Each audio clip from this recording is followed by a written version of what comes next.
Je vous présente Ray Park. En 1950, c'est l'homme le plus musclé du monde. Son physique ne paraît vraiment pas hors du commun, n'est-ce pas? Mais à cette époque, le grand public n'avait jamais entendu parler de la culture physique. Et après la Seconde Guerre mondiale, rien que l'idée de passer du temps à pousser des poids dans le but de gagner de la masse musculaire serait probablement apparue comme stupide. La musculation n'était tout simplement pas considérée comme acceptable et ses adeptes passaient pour des détraqués. Et maintenant, petit bond dans le futur. De nos jours, les hommes les plus musclés du monde ressemblent à ça.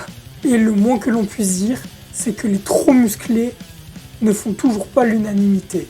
Regardons quelques-uns des sujets abordés sur Quora, le fameux réseau social de questions-réponses qui sont symptomatiques. Bien que ce ne soit pas rationnel le moins du monde, on peut facilement comprendre tous ces préjugés.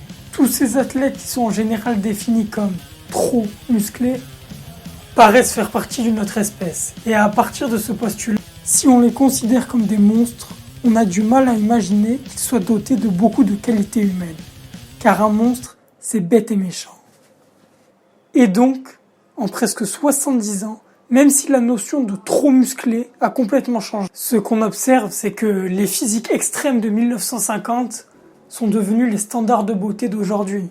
Il n'y a qu'à voir la popularité de nombreux modèles Instagram comme Lazar Angelov ou Jeff Sade. Et même si cette discipline ultra confidentielle est devenue un véritable phénomène de société, pas besoin d'aller chercher bien loin, il n'y a qu'à regarder autour de nous. Il y a toujours une idée reçue qui perdure. Les musclés sont des idiots. Le meilleur exemple de cela, c'est l'archétype de l'homme musclé dans la culture populaire. Avec ce fameux cliché omniprésent, que ce soit dans les films ou bien dans les séries. To be a confrontation. In fact, I doubt if he can even spell confrontation. Oh. C-O-N Frontation. Et tout cela nous amène à l'histoire, que dis-je, l'aventure épique que nous allons traiter aujourd'hui. J'ai nommé le paradoxe d'Arnold. Ouais, c'est classe, je sais. Comment un Autrichien au nom imprononçable a utilisé sa profonde compréhension de la psychologie humaine pour dominer un sport qui paraît si superficiel au premier abord. Mais d'abord, une remise dans le contexte s'impose. Toutes les bonnes sagas se construisent autour d'une prophétie, et la nôtre n'échappe pas à la règle. Alors que le bodybuilding n'est qu'une sous-culture, un homme y voit déjà là une mine d'or. C'est Joe Weider, véritable parrain dans le milieu. Il est à la fois le plus gros vendeur d'équipements de musculation, de compléments alimentaires, mais surtout, c'est lui qui publie les fameux magazines de fitness qui ont influencé toute une génération.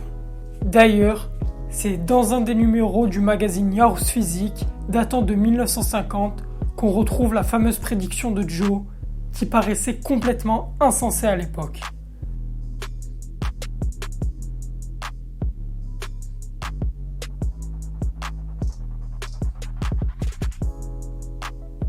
Non, Joe Weider n'est pas fou, et il a même un plan. Steve, what the hell are you doing? Made a few plans of my own. D'abord, dans sa campagne marketing, il associe les valeurs de la musculation au concept de la Grèce antique et traite les bodybuilders comme de véritables super-héros. Ensuite, il cherche à augmenter le standing des compétitions de bodybuilding. À une époque où les premières compétitions d'Arnold se déroulaient dans des bars malfamés en Europe. Son idée est simple. En rémunérant les athlètes pour la première fois, il peut attirer les meilleurs dans sa fédération. La célèbre IFBB, cela lui permet de créer des concours d'envergure, le plus connu étant bien sûr Mister Olympia, et d'offrir pour la première fois un spectacle grandiose aux passionnés. Mais ce dont il a le plus besoin pour réaliser sa prophétie, c'est d'un élu. Ou plutôt de l'élu. Tu étais l'élu, c'était toi! Il va détecter ce potentiel chez un jeune Autrichien au nom imprononçable qui domine le circuit européen grâce à son 1m88 et ses 120 kg. Joe décide de miser sur lui. Il fait venir Arnold sur la terre sacrée du culturisme, les États-Unis. Désormais, le champion s'entraînera dans le mythique Gold Gym de Venice Beach. Les deux hommes unissent leurs forces avec un seul objectif en tête. Le prodige doit devenir l'icône qui rendra la musculation populaire. Et pour cela, il doit d'abord devenir le meilleur culturiste du monde, et ce, peu importe les moyens. Pour comprendre la détermination d'Arnold, il faut comprendre son ambition. Je rêvais toujours en termes de puissance. Faire de grosses affaires, être le roi des tombeurs de filles, enfin des trucs comme ça. Ce qui m'a toujours fasciné, ce sont les hommes dont on se souvient pendant des siècles. Ou mieux encore, tiens, Jésus par exemple, des milliers d'années, ça c'est quelque chose, non ?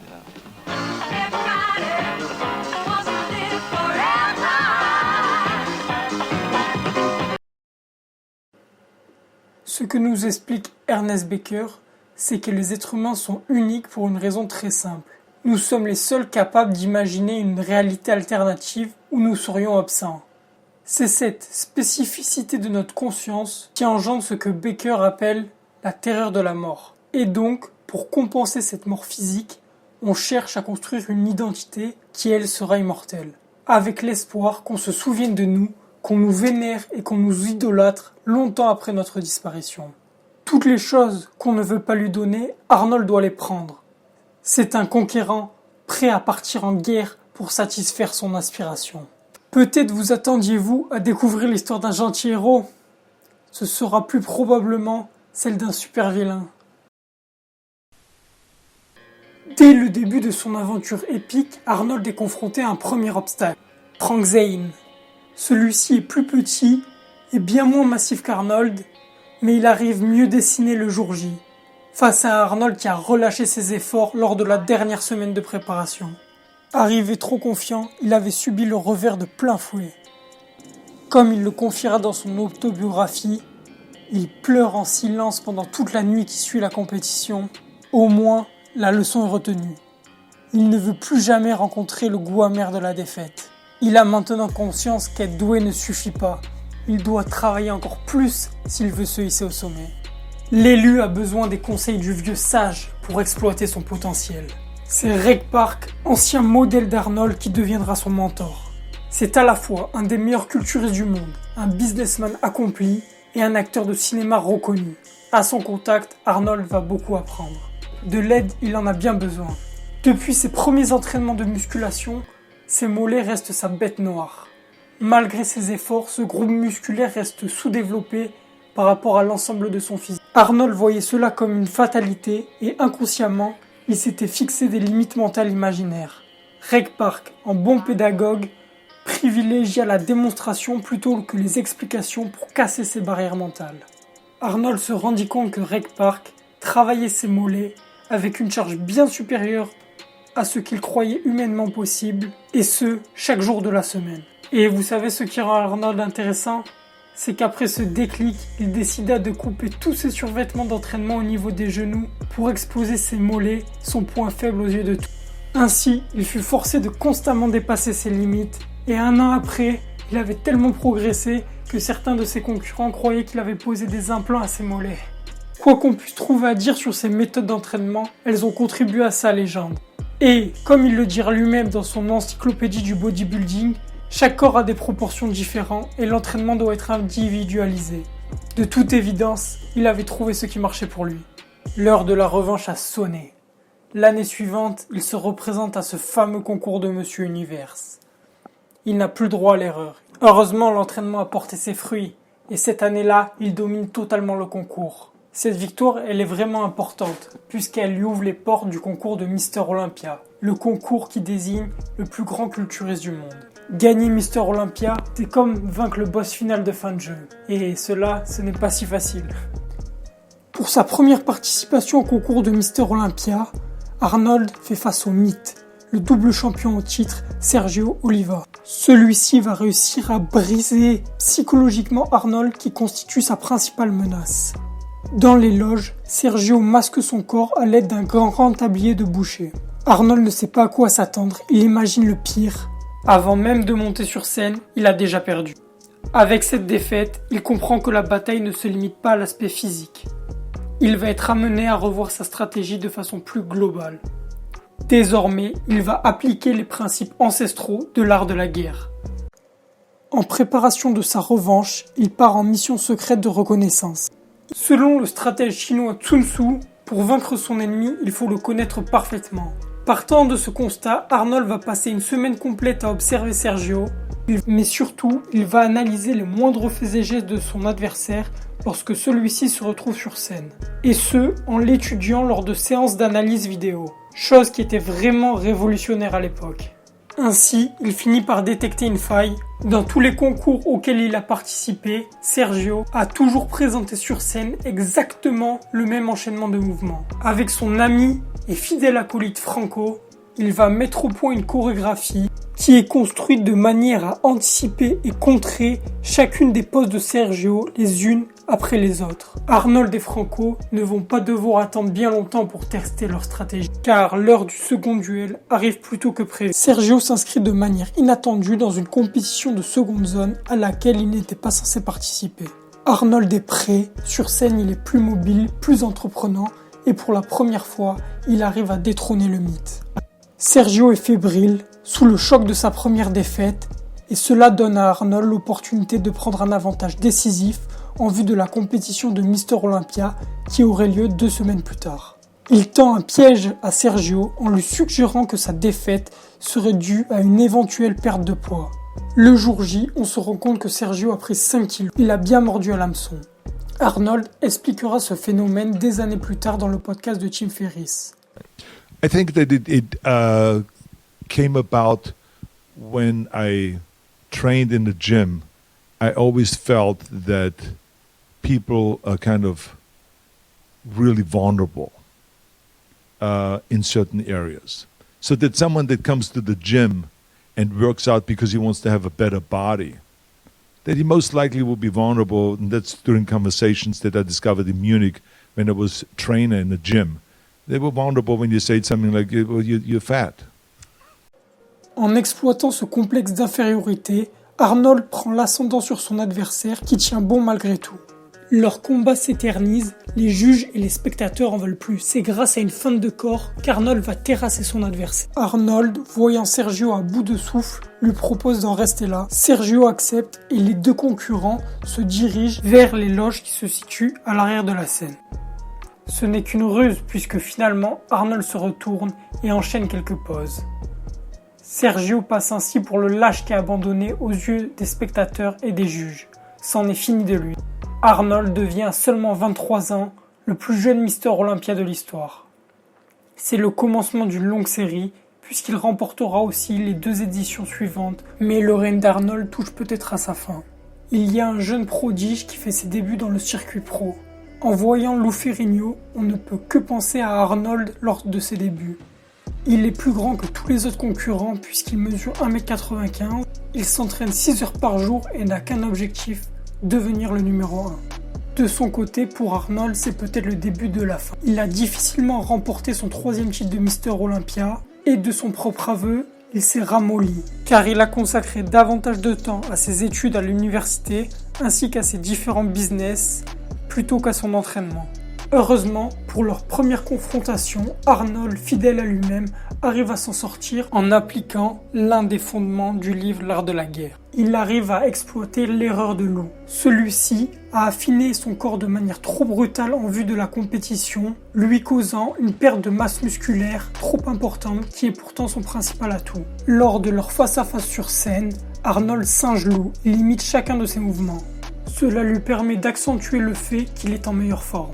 Pour cette fois, Lou est vaincu. Ce n'est qu'une question de temps pour Lou et tout le monde, y compris Arnold, en est bien conscient.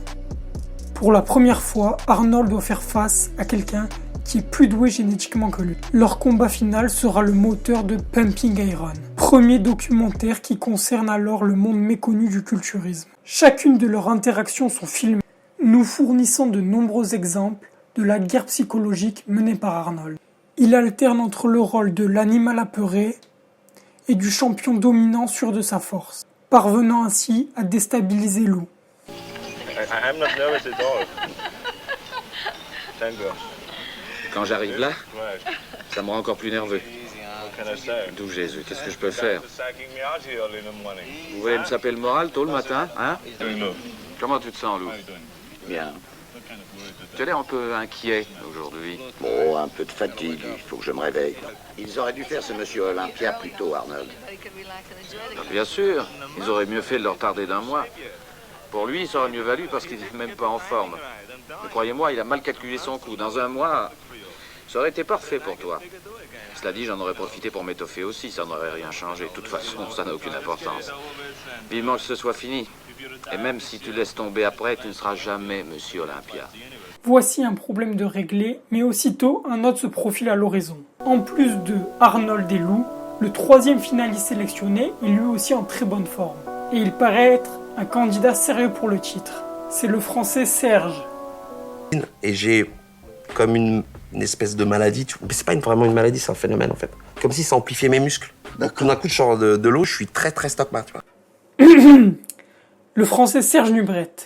Arnold va s'occuper de son cas à lui aussi. Il va donc à la rencontre de son adversaire et prétend qu'il aurait entendu un des juges du concours affirmer que Serge n'avait aucune chance de gagner car il était trop petit par rapport à ses deux autres concurrents. D'une pierre deux coups, il a ainsi sapé la confiance de ses deux adversaires. Au final, il balaye donc ses deux concurrents et obtient un 6e titre en remportant cette édition de 1975. Le chêne autrichien entre dans la légende. La notoriété d'Arnold explose. Il s'éloigne donc du monde du culturisme pour se concentrer sur sa carrière d'acteur de cinéma. On retrouve Arnold en 1980. En 5 ans, le bodybuilding a explosé sous l'effet du succès de Pumping Iron. Désormais, ce sont les nouvelles stars de la discipline qui sont sous le feu des projecteurs. Cette année-là, le concours a lieu à Sydney. Arnold est sur place pour couvrir l'événement en tant que consultant télé. Il prend tout le monde par surprise en s'inscrivant pour participer. Prêt à tout risquer, il a 2 objectifs. Promouvoir son film Conan le Barbare, c'est aussi une question d'ego, puisque certains de ses adversaires n'ont cessé de le provoquer depuis qu'il a quitté la sphère de la compétition et il veut donc les remettre à leur place. Tous ses concurrents sont sur les nerfs. Ils se liguent tous contre Arnold et tentent de le faire disqualifier. En vain, Arnold est une forte tête, il gère la mutinerie et il participera bel et bien le lendemain. Au même moment, le monde entier a les yeux rivés sur un match de boxe. Mohamed Ali, l'alter ego d'Arnold, connu pour son trash talking sur le ring et son charisme, sort de sa retraite pour tenter de reconquérir le titre de champion du monde. Mais cela s'avère être le combat de trop. Ali n'est plus que l'ombre de lui-même et il subit une défaite cuisante face à son disciple Holmes. De très mauvais augure pour le chêne autrichien. Pour une fois, les statistiques ne jouent pas en la faveur d'Arnold. Ce qu'il faut comprendre, c'est que le bodybuilding est soumis à des effets de mode. Le champion en titre dispose toujours d'un avantage, car c'est lui qui représente le physique de référence que tous les autres concurrents essayent d'imiter. Et donc, en règle générale, un athlète gagne la compétition plusieurs années d'affilée, jusqu'à l'arrivée d'un nouveau champion qui en fera autant. Le cycle se répète. Arnold se retrouve dans la position défavorable d'outsider.